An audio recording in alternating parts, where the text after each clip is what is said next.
안녕하십니까. 이 시간에는 지난 시간에 이어서 가족 생활주기, 카트와 맥걸들에게 가족 생활주기 마지막 단계를 살펴보고, 이어서 오늘 배울 내용은 가족 복지 정책이 주가 되겠습니다. 지난 시간에 이어서 카트와 맥걸들에게 가족 생활주기에 대해서 살펴보겠습니다. 단계별로 5단계부터 이어서 살펴보겠습니다. 제5단계는 자녀를 떠나보내고 계속 나아가는 단계입니다. 이때 부모들은 재원과 육체적 능력을 재분배하며 성장한 자녀에 대한 책임감을 두 부부가 나눠서 가져야 됩니다. 자신의 결혼관계, 부부관계, 책임 역할 같은 것을 재조정해야 될 필요가 있는 시기라고 보겠습니다. 2단계 가정에서는 자율적인 성인으로 모습을 갖추기 위해 바쁜 첫 자녀, 또 이제 어린 자녀가 있게 되는 과정일 수도 있습니다. 가족 발달 과업에는 젊은 성인 자녀가 자율성을 얻도록 독립할 수 있도록 도와주는 것뿐만 아니라 남아있는 학자녀의 기초를 유지하는 것, 학원비 이런 걸 지원하는 것도 포함되는 단계라고 볼 수 있겠습니다. 다음은 카트와 맥걸들에게 가족 주기의 마지막 단계인 6단계입니다. 카트와 맥걸들이기 단계의 특징이라고 한다면 결혼 전 단계, 청년기가 포함됐다는 것이 특징이라고 할 수 있겠습니다. 일반적으로는 이 카트와 맥걸들에게 6단계로 가족 생활 주기를 살펴보게 됩니다. 즉 청년 주기까지 다 본다는 이야기죠. 6단계는 마지막 자녀가 분가해서 부부만 남게 되는 은퇴, 또 이 단계입니다. 요즘에는 자녀 수가 적고 수명이 늘어남에 따라서 이처럼 빈 둥지에 머무르는 기간 동안 길어지는 추세입니다. 그러니까 배우자 중에 한 명이 사명하면 혼자서 사시는 분들이 많이 계신다는 이야기죠. 독거로 계시는 노인들이 많이 계시는 그런 추세입니다. 대부분 할머니, 할아버지 세대가 되는 거죠. 그래서 책임이 없이 성인 자녀 및 손녀와 가까운 관계를 형성할 수 있습니다. 그러니까 자기가 키우지 부모로서 책임은 없는데 손자, 손녀, 할아버지로서 관계가 형성할 수 있는 기회가 생깁니다. 이 단계에서 일어날 수 있는 문제는 이 지위가 약해지기 때문에 할머니, 할아버지 목소리가 작아진다는 이야기죠. 고부간의 갈등이 발생하는 요인 중에 하나가 작용됩니다. 또한 자녀의 분가로 인해 상실감, 또 일에서 은퇴했기 때문에 재정이 감소하고 또 소외감을 느끼고 또 배우자의 상실감을 느끼고 혼자 사시는 이런 어려움이 있을 수가 있고 이제 할머니, 할아버지 세대가 되는 것이죠. 또 이제 몸도 아프기 시작하고 남한테 의존해야 될 상황이 생기고 하는 시기가 노년기 단계라고 보시면 되겠습니다. 가장 스트레스 주는 사건은 뭐니 해도 배우자의 상실, 배우자가 돌아가시면 이 부부 체계를 혼자서 재조직하게 하고 또한 그 상실감을 회복하는 시간이 필요하기 때문에 살면서 가장 큰 스트레스는 바로 배우자의 상실이라고 볼 수 있겠습니다. 이때는 어떤 새로운 기술을 배운다기보다는 이 평생 교육을 통해서 이 사회생활을 만들어갈 필요가 있습니다. 그럼으로써 자존감도 키우고 대인관계도 키우고 고립감을 줄일 수 있다는 것이죠.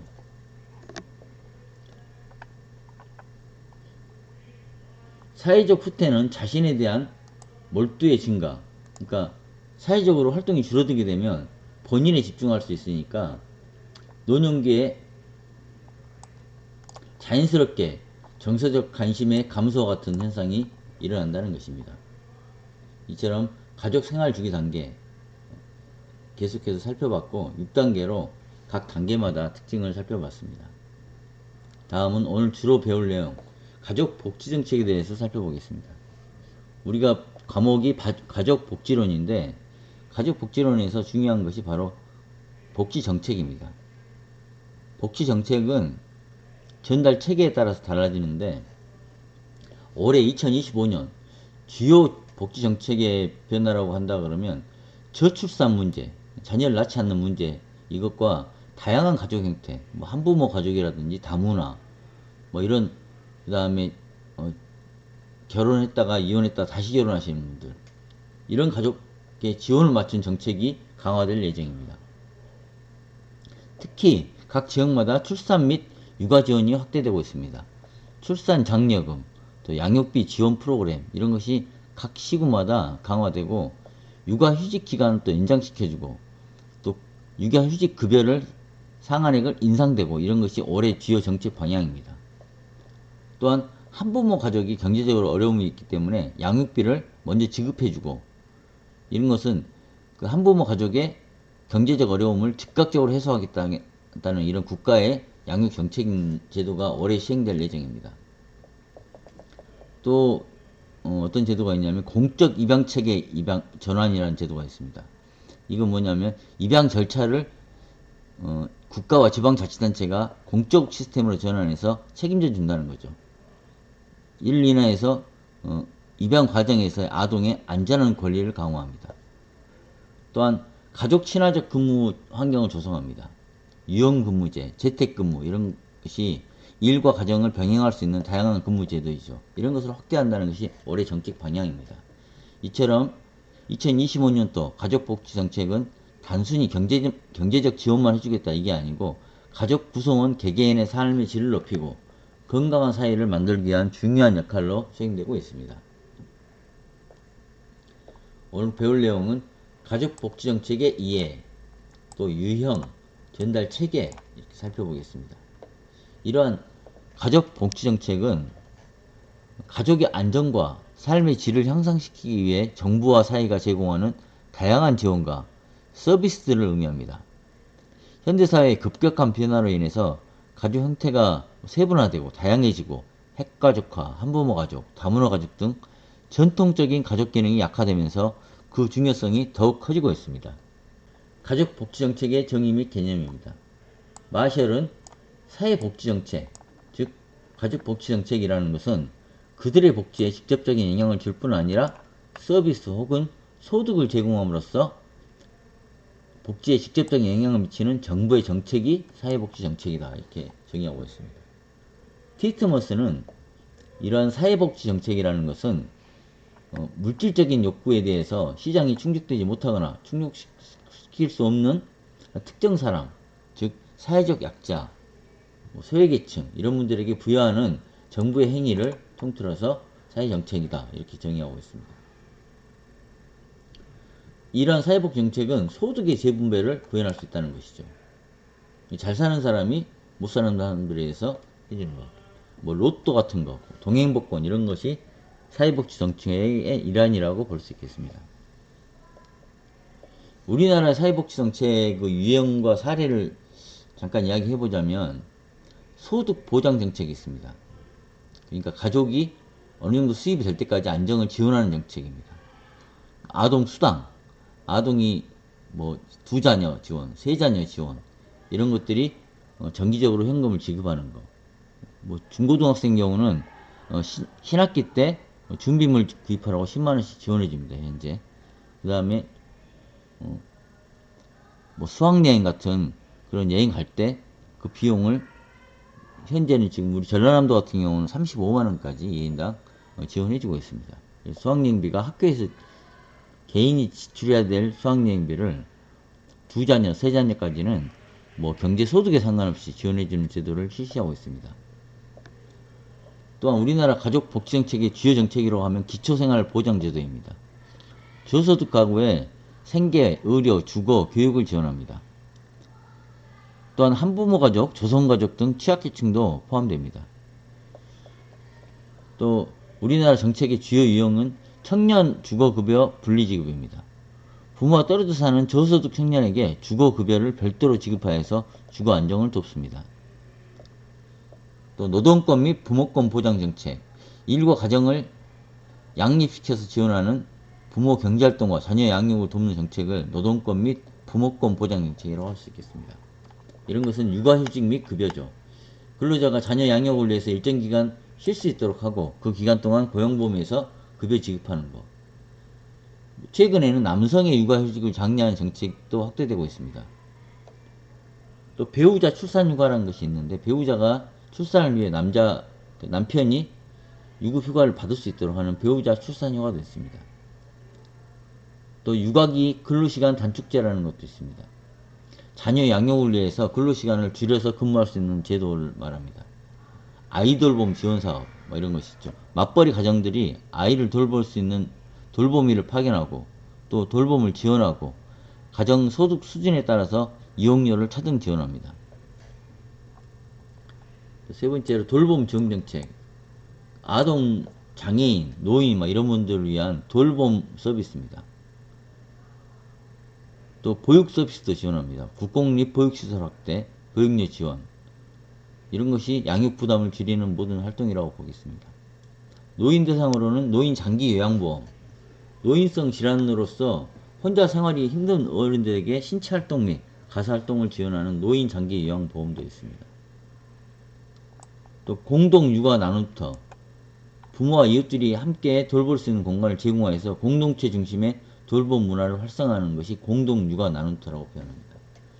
이처럼 다양한 가족 지원 정책이 있는데 또 다양한 가족 형태도 지원합니다. 한부모, 조선, 다문화 가족 등 다양한 형태도 지원합니다. 한부모 같은 경우는 아동 양육비 지원, 청소년 한부모 학업 지원, 자립 지원, 또 복지 지원 이런 걸 통해서 그 한부모가 얘를 키우는 동안 느낄 수 있는 경제적, 정서적 어려움들을 완화시킬 수가 있습니다.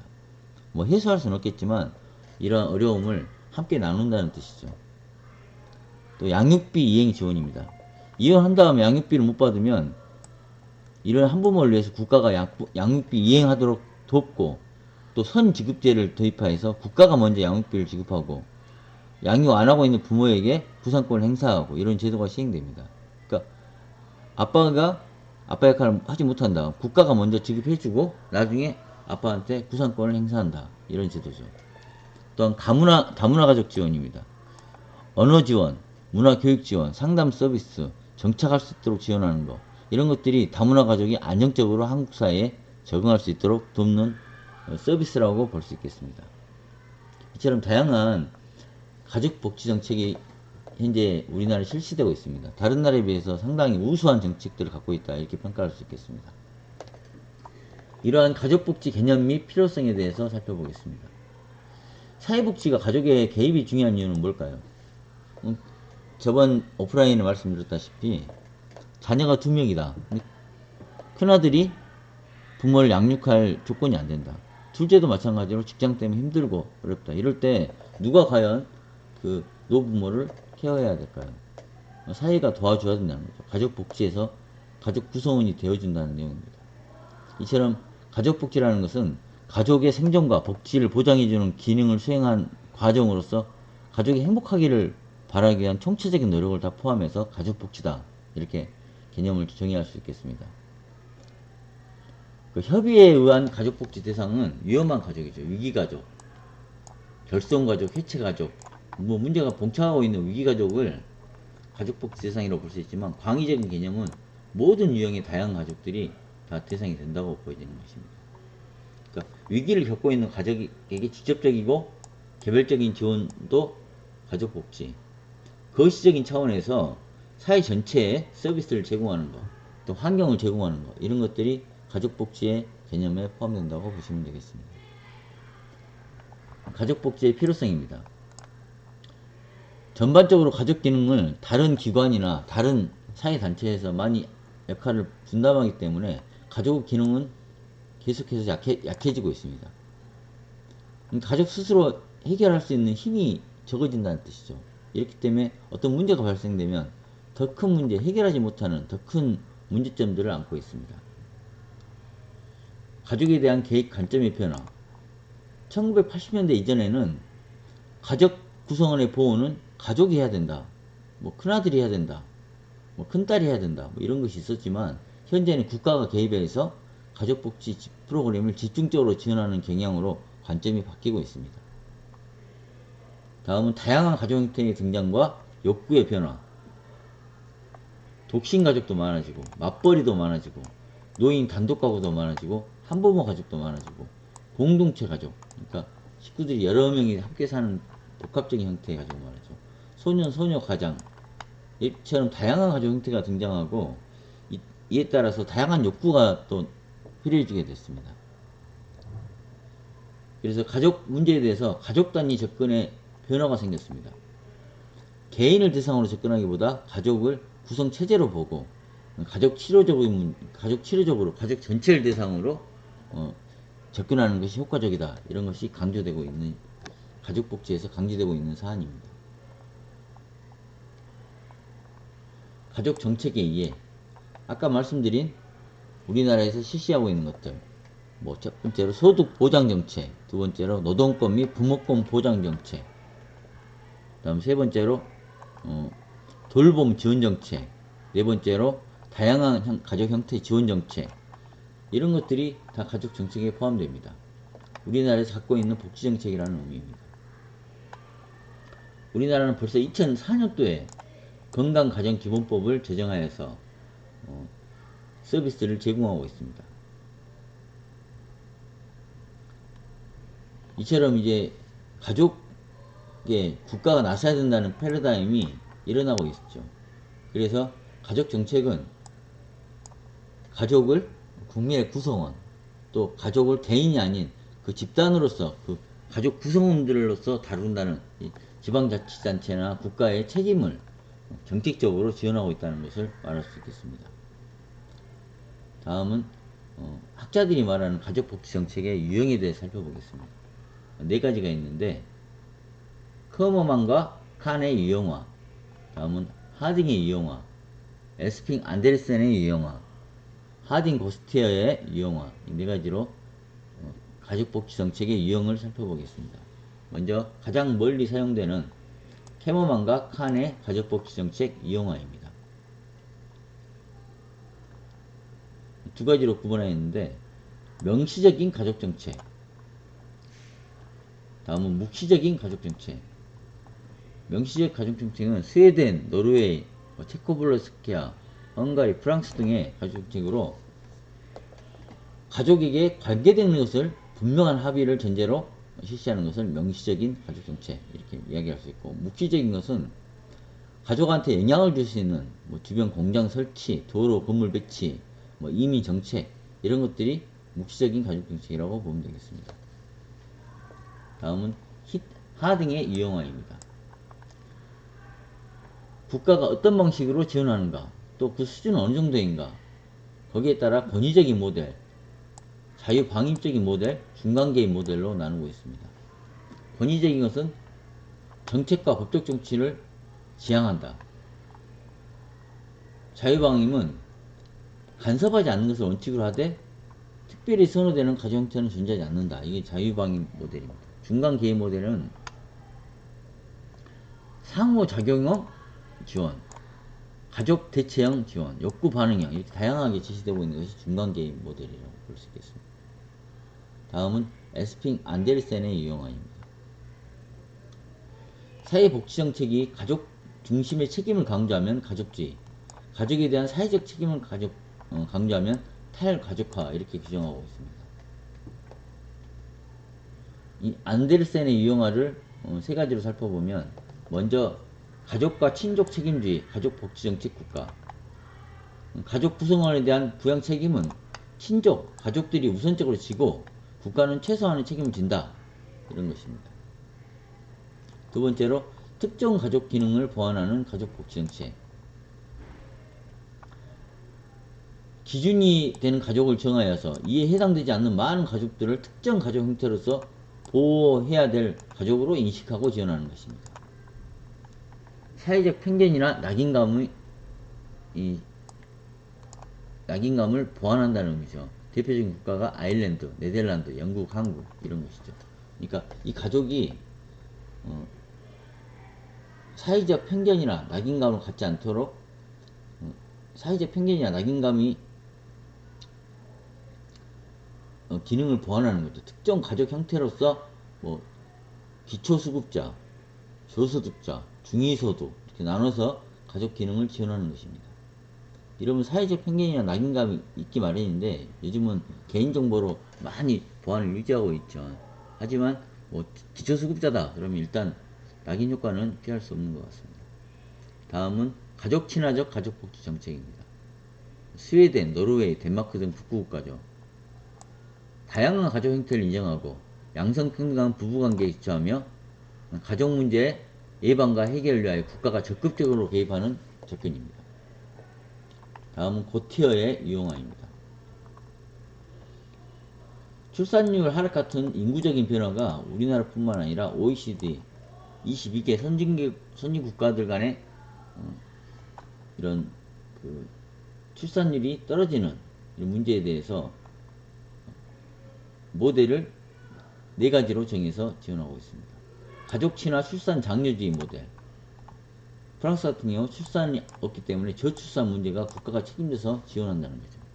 자녀수당, 모성 휴가, 보육 서비스 뭐 이런 거죠. 전통주의 모델은 독일에서 시행하고 있는 아동 보육 정책, 아동 양육을 위한 휴가 급여를 선호하고 정부는 중간 정도 개입한다는 거죠. 전통적 남성 부양 가족 제도를 지지하고 있는 것이 독일의 전통주의 모델입니다. 다음 덴마크 스웨덴의 성평등주의, 남녀 평등하다.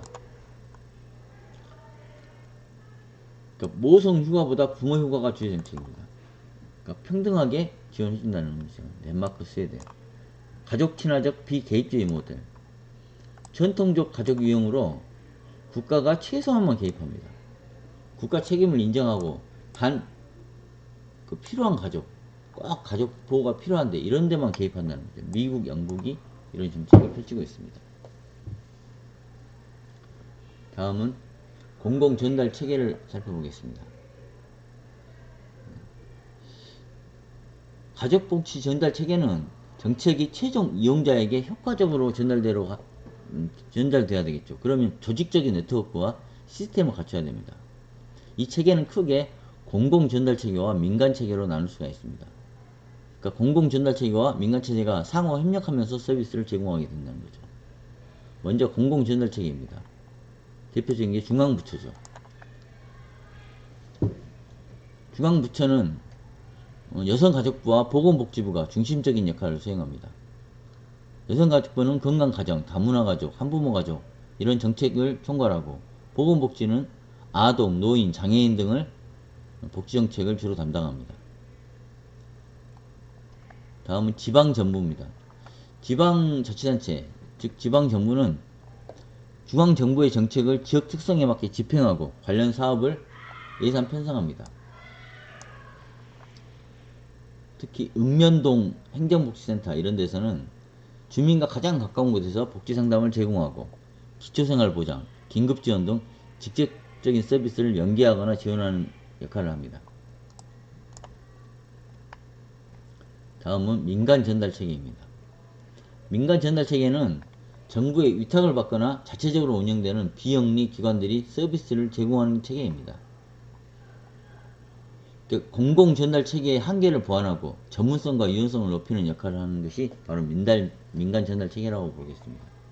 대표적인 것이 건강가족센터, 다문화가족지원센터, 요즘에는 다문화가족센터 이렇게 안하고 건강가족지원센터 이렇게 통합해서 사용하는 경우가 많습니다. 가족의 건강한 기능을 유지하기 위해서 가족상담, 부모교육, 가족문화 프로그램 이런 것을 제공하는 것이 건강가정지원센터입니다. 다문화가족지원센터는 다문화가족이 한국사회에 적응하는 것을 돕기 위해서 한국어 교육, 번역 서비스, 자녀 양육지원 이런 것을 제공합니다. 다음 사회복지관입니다. 사회복지관은 지역주민 대상으로 종합적인 복지 서비스를 제공하고 가족 기능을 강화할 수 있는 프로그램을 운영을 많이 합니다. 민간 전달체계는 정부를 위탁받아서 자체적으로 운영되는 비영리 기관들이 서비스를 제공한다고 말씀드렸는데 이것은 전문성과 유연성을 좀 높이겠다 이런 차원에서 한 거죠. 대표적인 것이 건강가정지원센터, 다문화센터 이런 것이라고 말씀드렸습니다. 또 사회복지관 이런 데서는 정말 프로그램들을 많이 하는데 이런 전달체계의 문제점과 개선 방안은 어떤 게 있을까요? 현재 우리 한국의 가족복지 전달체계는 여러 문제점을 이야기할 수 있겠습니다. 이건 뭐냐면 부처 간의 분절성을 이야기할 수 있는데 무슨 말이냐면 여성가족부와 보건복지부로 이원화된 정책으로 인해서 정책이 파편화돼서 서비스가 누락되거나 또 중복되거나 하는 경우가 발생할 수 있다는 거죠. 그러니까 여성가족부에서 따로 보건복지에서 따로 일원화되지 않고 이원화됐다는 것이 문제점이라고 볼 수 있겠습니다. 서비스의 통합성이 부족하다 이것도 지적할 수가 있는데 가정 내 개별 구성원 즉 아동이나 노인 중심의 서비스와 가족 전체를 대상으로 하는 서비스가 분리되어 있습니다. 그래서 가족을 복합적으로 봐야 되는데 복합적으로 해결하기가 어렵다는 단점이 있습니다. 그러니까 힘든 사람만 도와주다 보니까 그 힘든 사람만 대상으로 하면 이 가족 전체 문제 해결하는 데 어려움이 있다는 이야기가 반복적으로 나오고 있습니다. 또 전문 인력 및 재정이 부족하다 이런 것은 큰 위기라고 볼 수 있겠습니다.